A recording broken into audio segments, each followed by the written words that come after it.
আপনি কি কখনো ভেবে দেখেছেন জীবনের সবচাইতে বড় পরিহাস কোনটা?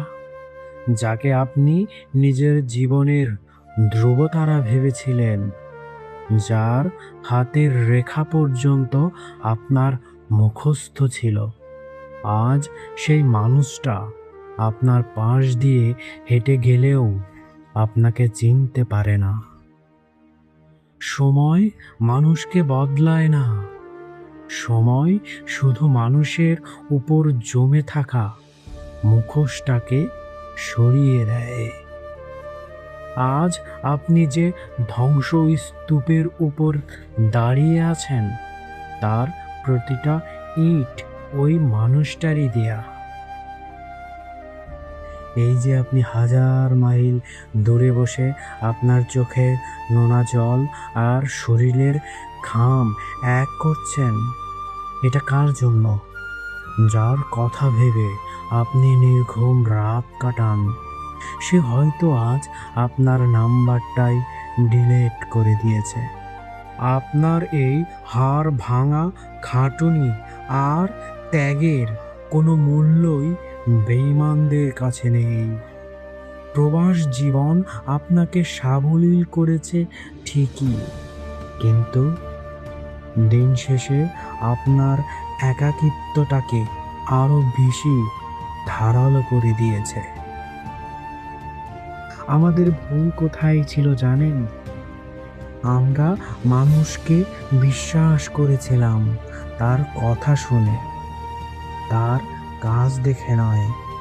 বেঈমানি যারা করে তারা খুব সচেতনভাবে আপনাকে মায়া দেখায়। তারা আপনার দুর্বল জায়গাগুলো চিনে নেয় আর ঠিক সেইখানেই আঘাত করে।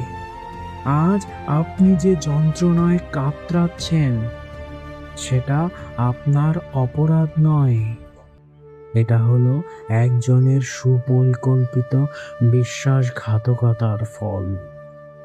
বেঈমানরা কোনোদিন ফিরে আসার জন্য যায় না, তারা যায় আপনাকে পুরোপুরি শেষ করে দিয়ে নতুন শিকার খুঁজতে। একটা সময় পর আর কোনো অভিযোগ থাকে না, তখন শুধু এক ধরনের নিস্পৃহা কাজ করে। আজ আপনার চোখের জল শুকিয়ে গেছে, এটা আপনার দুর্বলতা নয়, এটা আপনার নতুন শক্তির প্রতীক। যে আপনার চোখের জলের ভাষা বোঝেনি, তাকে আপনার দীর্ঘশ্বাস শোনানোর কোনো প্রয়োজনই নেই। আপনি এখন নিজের রাজত্বের একাকী সম্রাট।